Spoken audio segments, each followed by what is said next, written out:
Bon midi, bonjour à tous mes charismatiques et à tout le monde qui sont fidèles à cette émission. Je vous salue dans le nom puissant de notre Seigneur Jésus, lui qui est le maître des temps et des circonstances, qui a fait que aujourd'hui, c'est midi que je sois parmi vous, dans vos maisons, au travers de cette plateforme, la plateforme de Caris qui est vraiment dans tous les réseaux sociaux. Et nous croyons que cette émission vous fait du bien, vous relève, vous fortifie, vous exhorte, il vous fait du bien, tout simplement, parce que dans ce monde où nous allons, nous ne savons plus où tourner la tête. Mais moi, j'ai une bonne nouvelle pour toi. La bonne nouvelle est que c'est vraiment dans la parole de Dieu. C'est en Jésus que nous avons tout. Nous avons la santé, nous avons la force, nous avons la délivrance, nous avons tout ce que nous pouvons avoir. C'est tout cela se trouve dans la personne de Jésus. C'est lui-là qui a quitté les ciels pour venir sur cette terre de vivants, pour nous réconcilier avec le Dieu Tout-Puissant. Alors, ce midi, je suis venue avec un cœur rempli de joie pour vous partager cette parole, cette bonne nouvelle qui fait défaut à personne. Donc, il suffit seulement d'être comme un enfant et de l'accepter et de le mettre en pratique. Cela te fera énormément du bien dans ce monde où tout est chamboulé, il n'y a plus d'amour, il n'y a plus de pardon, il n'y a plus rien. Les gens marchent, vivent comme s'ils étaient dans une forêt. Or, nous sommes des humains que Dieu a créés à son image afin que nous puissions refléter son image quand nous sommes créés à son image. Alors, c'est ça ce que je pouvais bien dire avant de commencer vraiment l'émission. Tenez bon, ne lâchez pas, même si vous pensez que tout le monde vous a abandonné, mais sache qu'il y a quelqu'un qui ne t'abandonnera jamais et cette personne, c'est Jésus. Alors, accroche-toi, ne lâche pas et tu es sur la bonne voie. Quand tu crois en Jésus et que tu mets toutes choses à sa place, et je suis sûre, bien-aimé, Jésus-Christ ne te manquera pas. Il va te localiser, il va te relever et il va te faire beaucoup du bien. Il va te faire énormément du bien et toi-même tu seras dans la quiétude et dans la paix du Seigneur. Alléluia. Alors, avant de commencer, j'aimerais que vous puissiez partager comme d'habitude. Partagez, prenez un moment, partagez la parole, partagez l'émission. Et Caris est là à tous les midis. On est là avec toute mon équipe. Nous travaillons d'arrache-pied afin que cette parole soit propagée partout dans le monde. Et nous avons aussi besoin de vous afin que vous soyez aussi des personnes, des évangélistes pour propager la parole. Donc, aimez l'émission, aimez la vidéo, mettez des j'aime et puis partagez du moins que vous pouvez et puis mettez sur vos murs aussi, donc c'est très important. Alors faites-le avec moi, donc voilà, partagez les liens, partagez tout ça là, que le Seigneur vous bénisse, qu'il vous voie dans tout ce que vous êtes en train de faire. Donc voilà.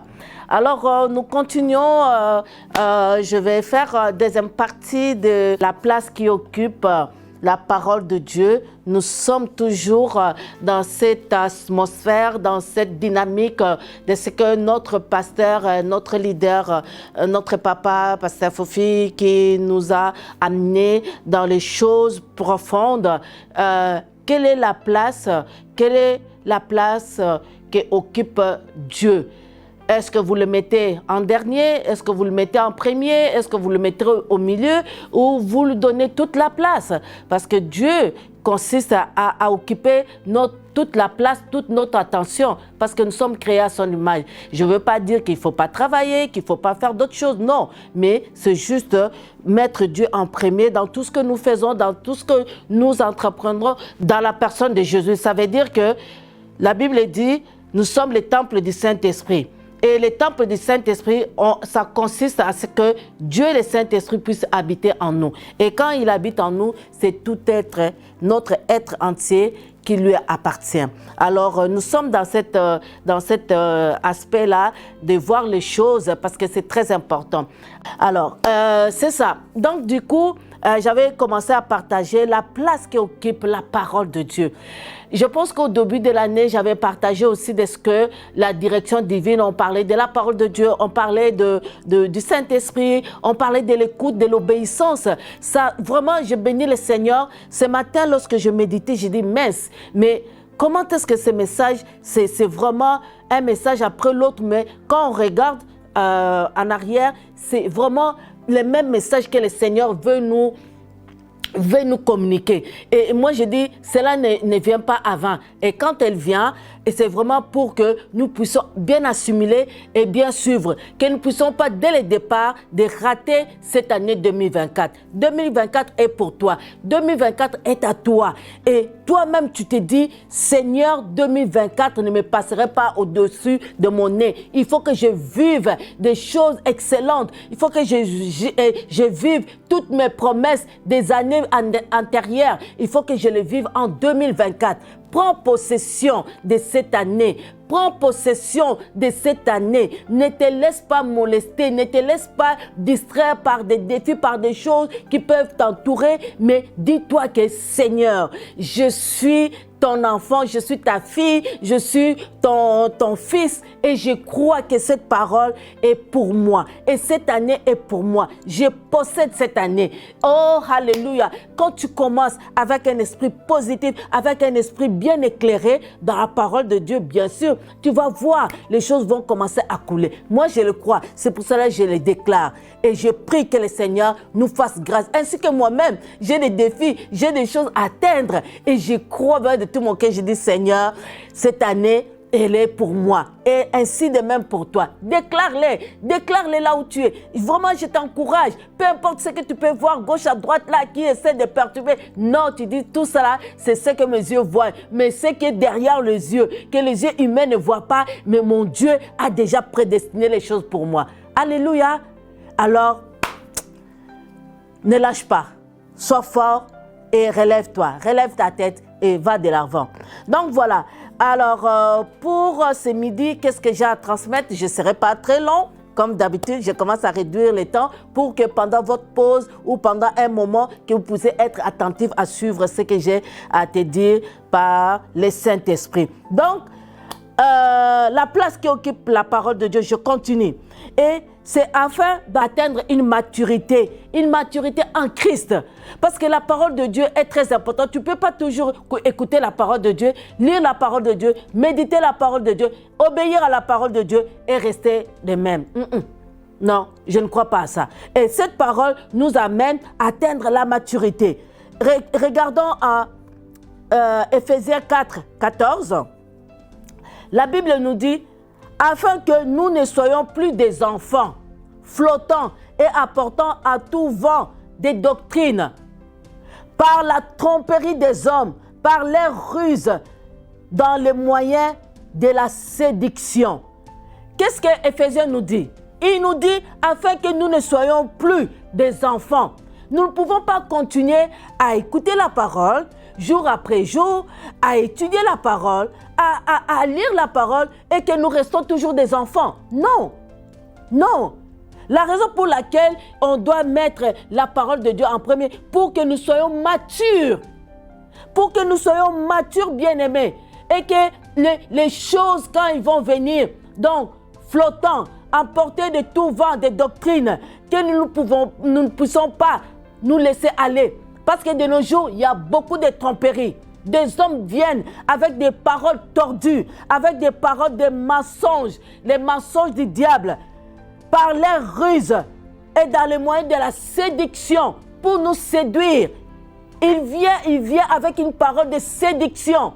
Mais la Bible dit, il faut que tu sois plongé dans la parole de Dieu pour que tu ne sois pas séduit. Que nous ne soyons plus des enfants flottants et emportant à tout vent des doctrines. Ah, il y a une doctrine qui sort là-bas. Toi, tu cours. Ah, tu cours. Non, non, non, non. Nous devons rester fermes dans la parole. Et c'est pour cela plutôt, toi-même, tu dois avoir tes yeux fixés sur la parole. Et justement, ça sera pour toi, en regardant, ça sera pour toi d'éviter les erreurs doctrinales. Ça, c'est très important, bien-aimé. Quand on dit les erreurs doctrinales, et effectivement, les doctrines, quelqu'un peut se réveiller, il a lu dans la parole, il prend juste un bout de parole, il en fait quelque chose de doctrine pour attirer les gens. Non. Alors, 2 Timothée 4, 3, il dit, car il viendra un temps où les hommes ne supporteront pas la sainte doctrine, alléluia, mais ayant la démangeaison d'entendre les choses agréables. Parce que nous sommes arrivés presque à la fin, les gens voudront toujours écouter les choses qui vont les faire, qui vont leur faire chuchoter, caresser au sens du poil pour dire que voilà. Non. Il faut faire attention. Et ils donneront une foule de docteurs selon leurs propres désirs. Pas selon les désirs de Dieu, pas selon les désirs du Saint-Esprit, mais selon leurs propres désirs, bien-aimés. Les hommes ne supporteront pas la saine doctrine. Pourquoi? Parce qu'ayant la démangeaison d'aller gauche-droite, d'aller suivre les choses qui sont agréables. Tu vois, les gens sont quelque part, mais il y a quelqu'un qui va venir pour dire, ah, vous pensez que ce que la parole de Dieu dit là est vrai? Allez, il cherche à détourner les yeux des enfants de Dieu. Alors, bien-aimés, faisons très attention. Hébreux 13, 9 nous dit, ne vous laissez pas entraîner par des doctrines diverses et étrangères. Alléluia. Quelle bonne parole, bien-aimé. Ne te laisse pas entraîner par des doctrines diverses et étrangères, car il est bon que les cœurs soient affermis par la grâce et non par les aliments qui n'ont servi de rien à ceux qui sont attachés. Bien-aimés, non pas les aliments qui n'ont servi de rien à ceux qui sont attachés à cela. Donc ne vous laissez pas entraîner par des doctrines diverses et étrangères. Non, ne vous laissez pas faire. Et ne vous laissez pas faire que quelqu'un vienne vous convaincre de choses que tu ne crois pas. Parce que tu as Christ en action et tu manges la bonne nourriture. Quelqu'un peut dire Amen? Alléluia. Et quand je regarde bien, Paul était en train de dire beaucoup de choses, de faire attention. 17-11, acte 17-11, il dit, ces Juifs avaient des sentiments plus nobles que ceux des Thessaloniques. Ils reçurent la parole avec beaucoup d'empressement. Ils examinèrent chaque jour les Écritures pour voir si ce qu'on leur disait était exact. Voilà. Ça là, ça clôture même mon message. Parce que c'est très important. Quand on vient, on vous prêche, on vous parle, toi, qu'est-ce que tu vas faire en tant qu'enfant de Dieu? Tu viens revoir, tu viens vérifier, examiner chaque jour les Écritures pour voir si c'est qu'on t'a dit. Parce que le problème avec nous, c'est quoi? Là, je parle vraiment pour des personnes qui connaissent le Seigneur. Ils veulent tout entendre, c'est bien, d'aller voir, d'écouter tous les messages qui passent par les nets là. Je ne t'interdis pas.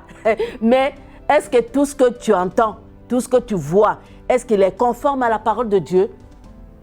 Quand tu entends quelque chose que tu sais que tu n'es pas trop sûr là, va dans la parole de Dieu, va examiner les Écritures, va sonder les Écritures, va lire, va demander au Saint-Esprit. Il ne faut pas avaler pour avaler. Ça va te faire la diarrhée.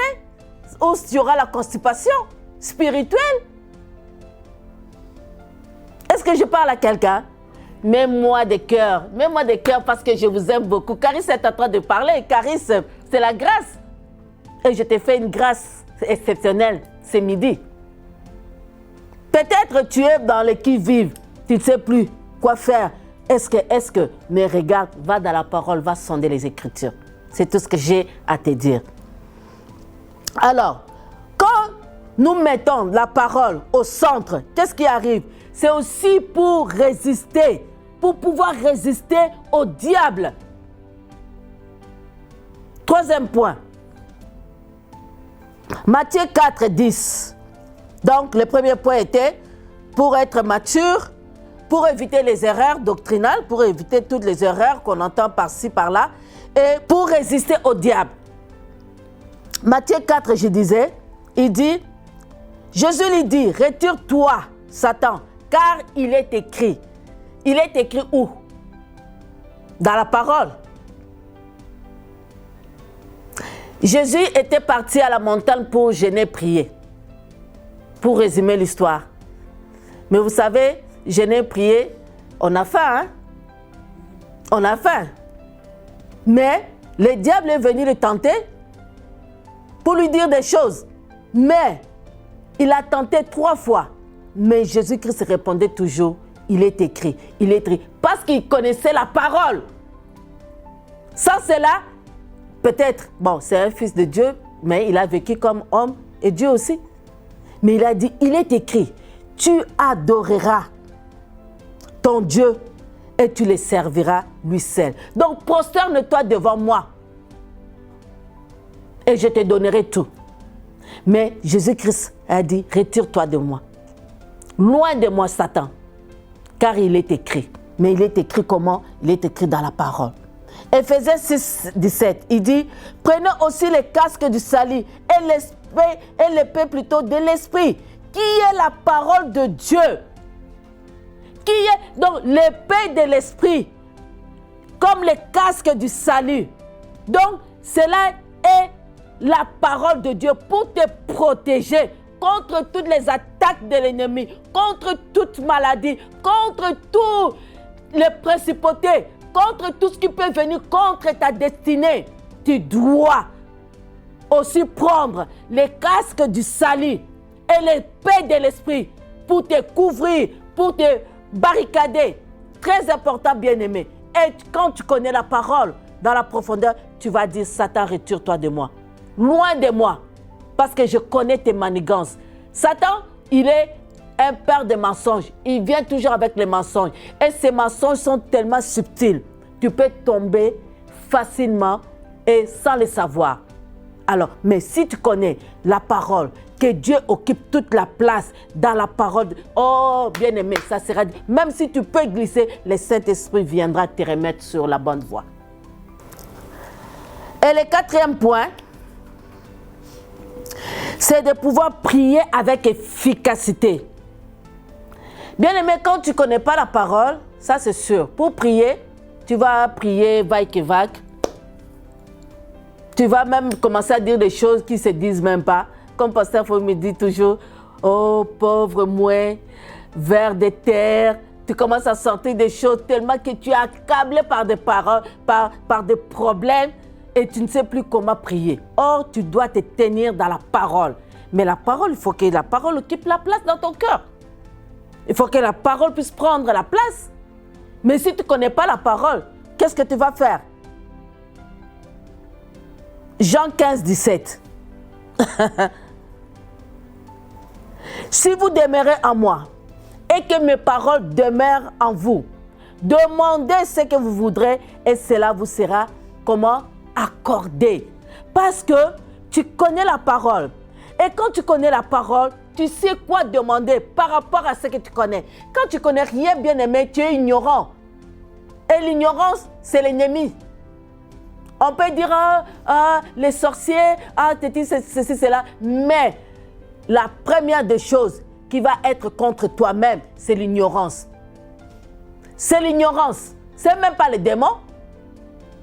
Mais quand tu connais ce que tu connais de la parole de Dieu et que cette parole demeure en toi, si vous demeurez en moi, la Bible dit, Jésus, ça c'est la parole de Jésus d'ailleurs même. Ce n'est même pas l'apôtre Paul.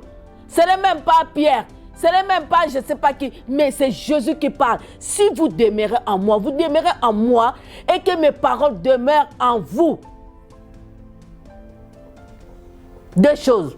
Vous demeurez en moi, la parole de Dieu, qui est lui-même la personne de Jésus, et que ces paroles demeurent en vous. Demandez ce que vous voudrez. Pas demander à peu près, mais ce que vous voudrez. Cela vous sera accordé. Parce que vous êtes enracinés, vous demeurez. Demeurer, ça veut dire que vous restez. Ce n'est pas aujourd'hui, tu es là, demain tu reviens, après demain tu es de l'autre côté, et puis là tu reviens. Elle dit, la parole doit demeurer. Quand on dit demeure, et tu demeures. Comment je vais l'expliquer? Demeurer, c'est demeurer. Alléluia. Demeure. Et à ce moment, tout ce que tu vas demander, il vous sera accordé. Est-ce que la parole de Dieu ment? Non, elle est la vérité. Et s'il tarde, attends. Attends là. Très important, bien-aimé. Et je vais dire, je vais donner quelques points aujourd'hui. Je ne vais pas aller trop loin. Et je vais résumer la parole, la place qui occupe la parole de Dieu va te maturer, va t'amener à un autre niveau. Tu ne resteras pas toujours bébé. Quand le problème vient, tu es comme un enfant flottant, un bateau qui flotte, et puis voilà, tu te déconnectes et tu brises tout. Mais quand tu demeures dans la parole, sans joie sûre que le Seigneur sera avec toi. Pourquoi encore que la parole occupe la place dans notre cœur? C'est par rapport aux erreurs. Tu dois éviter beaucoup d'erreurs en connaissant la parole, si la parole occupe la place dans ton cœur.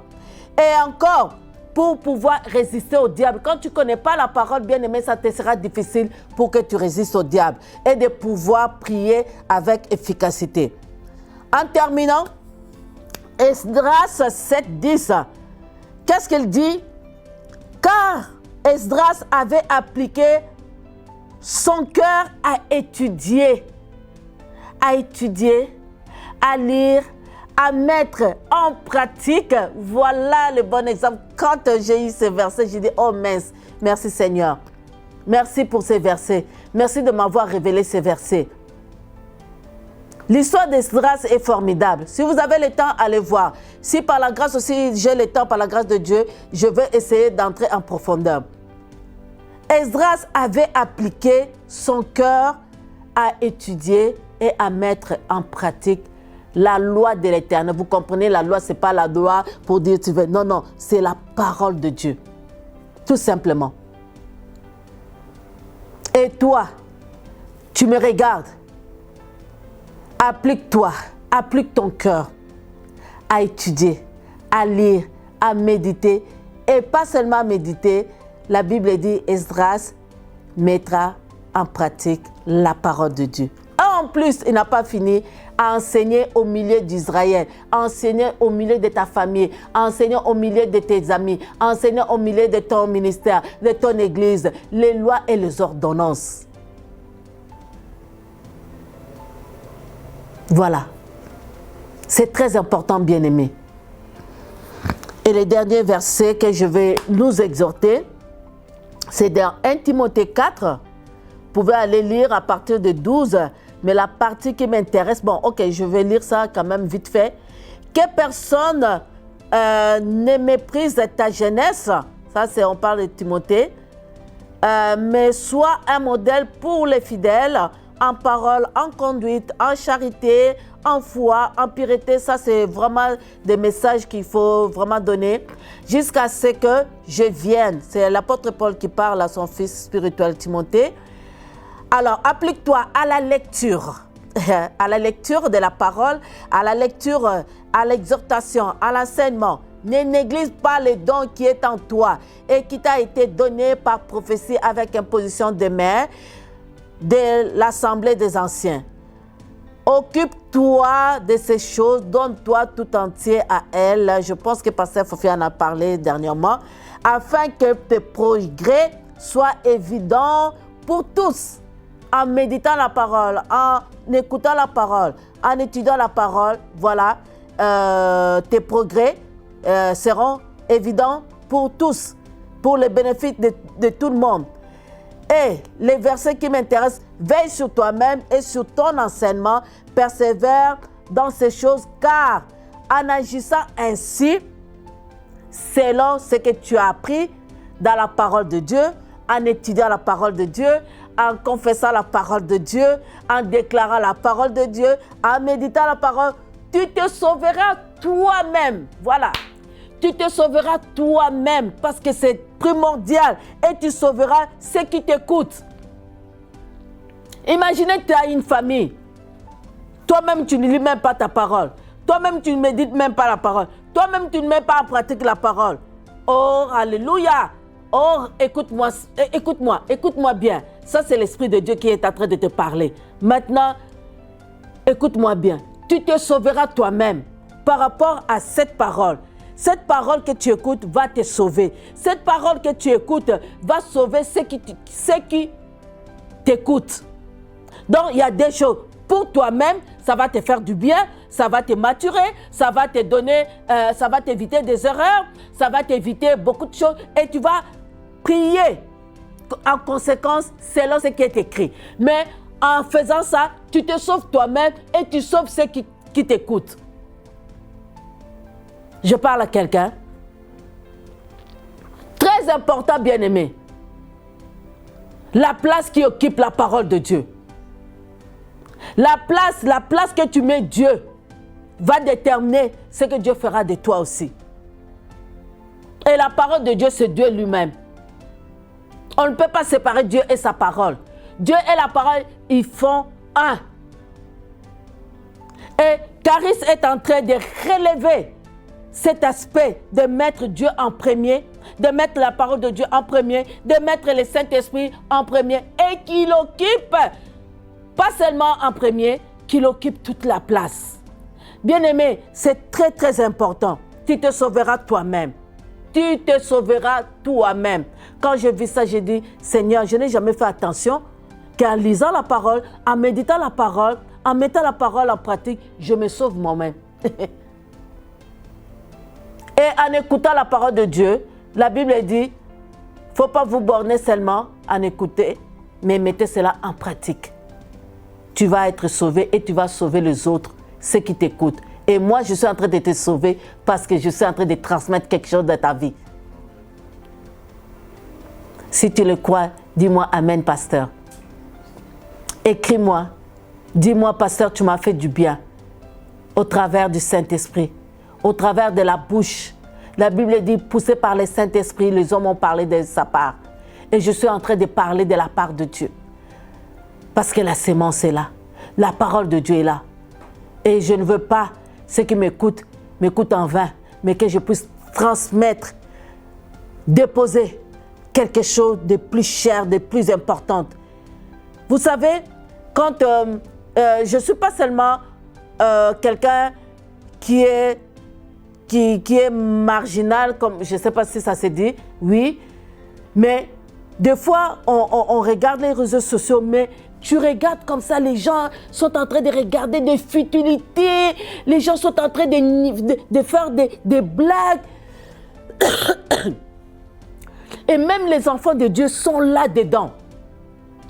Mais les choses importantes qui doivent sauver ta vie, les gens ne sont même pas là. Les gens ne sont pas là. Ils sont tous dans la distraction. Bien-aimé, je t'ai pris à ce que tu considères cette parole. Nous sommes dans les derniers temps. Nous vivons dans les derniers temps. Et ce qui est très important, je ne pense pas que Dieu ne voudra pas que tout ce qu'il a investi dans ta vie soit parti en fumée. Mais Dieu veut que ce qu'il a planté en toi, que cela puisse porter des fruits. Alléluia. Que Dieu soit béni. Et je suis arrivée à la fin. Je vais te lancer l'appel. Ce midi, je ne veux pas te rater. Ce midi, je vais te dire, Dieu a tant aimé le monde qu'il a donné son Fils unique pour toi, pour que tu sois sauvé. Il n'a pas donné son Fils pour le plaisir de donner son Fils. Non, c'est pour toi, c'est pour moi. Si tu ne connais pas le Seigneur, que tu n'as jamais donné ta vie au Seigneur, peut-être tu veux passer vite, ça ne m'intéresse pas. Mais le jour sera, tu vas t'intéresser à Dieu. Parce que tu ne resteras pas éternellement sur la terre. La Bible est très claire. Nous sommes des passagers sur la terre. Nous sommes, comment on dit ça? Des passagers, oui, sur la terre. Un jour, nous quitterons cette terre.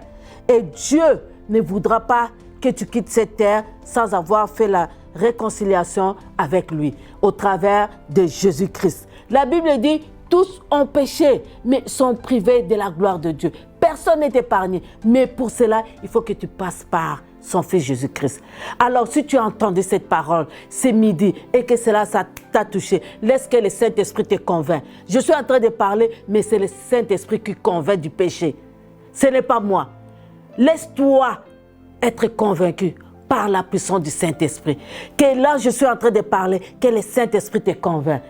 Alléluia. Alors, si tu crois maintenant que tout ce que j'ai dit est vrai et que Jésus-Christ a quitté le ciel, il est venu sur la terre pour toi, il est mort, il est enterré. Le troisième jour, Jésus-Christ l'a ressuscité d'entre les morts. Et cela, ce n'est pas pour lui, c'est pour toi. Alors, si tu crois, ferme tes yeux. Oui, si tu es au volant, ne ferme pas les yeux. Mais en tout cas, répète la prière après moi. Dis, Seigneur Jésus, j'ai entendu ta parole. J'ouvre mon cœur. Je te donne ma vie. Prends ma vie. Je te donne tout. Occupe toute la place. Je ne veux rien retenir par moi-même. Mais que toi, tu sois le Seigneur et le Sauveur de ma vie. Je te donne et je confesse de ma bouche, de tout mon être, que tu es celui qui Dieu a envoyé sur la terre pour moi. Et je ne veux pas passer à côté. Inscris mon nom dans le livre de vie. Et je crois que cela est fait parce que je fais cela de tout mon cœur. Et voilà que je suis sauvé au nom puissant de Jésus. Je dis Amen. Amen et Amen. Alléluia. Que le nom de mon Dieu soit béni. Que le nom de mon Seigneur Jésus soit béni. À ces instants, j'étais vraiment dans la joie de vous partager cette parole. Et toi qui me suis, si tu ne te sens pas bien dans ton corps, là maintenant, pose la main où tu ne te sens pas bien, ou soit mets seulement la main sur la tête ou sur la poitrine. Je vais déclarer. Seigneur Jésus, je te bénis parce que tu n'es pas venu seulement pour donner la vie, mais la vie en abondance, la vie éternelle. Et quand on reçoit cette vie, la vie de Dieu, la vie Zoé entre en nous. Maintenant, par les maîtrissures, parce que tu es parti à la croix, tu as pris nos maladies, tu as pris nos infirmités. Je viens déclarer dans le corps de mes bien-aimés la guérison totale de la tête jusqu'aux pieds. Maintenant, que toutes les infirmités vous quittent au nom de Jésus. Toute infertilité vous quitte au nom de Jésus. Toute impossibilité au nom puissant de Jésus, que tout ce qui était impossible devient possible dans vos vies. Dans le nom puissant de Jésus, que la maladie vous quitte, que la mort vous quitte, et la mort physique, et la mort spirituelle, et la mort émotionnelle vous quitte au nom puissant de Jésus. Je vous déclare guéri par les maîtrissures de Jésus. Alors là où vous êtes, que la grâce de Dieu, la grâce de la restauration, la grâce de la guérison vous traverse de la tête jusqu'aux pieds, parce que notre Dieu est le Dieu qui guérit toute maladie. Dans le nom puissant de Jésus, je bénis le Seigneur et je lui donne des actions de grâce pour tout ce qu'il est en train de faire maintenant dans vos vies. Maintenant, au nom puissant de Jésus, je lui rends toute la gloire, tout l'honneur, parce qu'il est le Dieu d'amour, il est celui qui fait du bien à ses enfants. Merci de relever ceux qui étaient courbés, ceux qui étaient découragés. Merci de les relever par la puissance de ton Saint-Nom, à la gloire du nom de mon Seigneur Jésus, que j'ai ainsi prié. Amen. Amen. Amen. Que le Seigneur vous bénisse. Nous sommes arrivés à la fin. Ici, c'était First Grace, Suzy Endelo, vitrine pour Christ, et avec son équipe. Et puis, que le Seigneur vous bénisse et à la prochaine. Je vous aime beaucoup. Voilà. À très bientôt.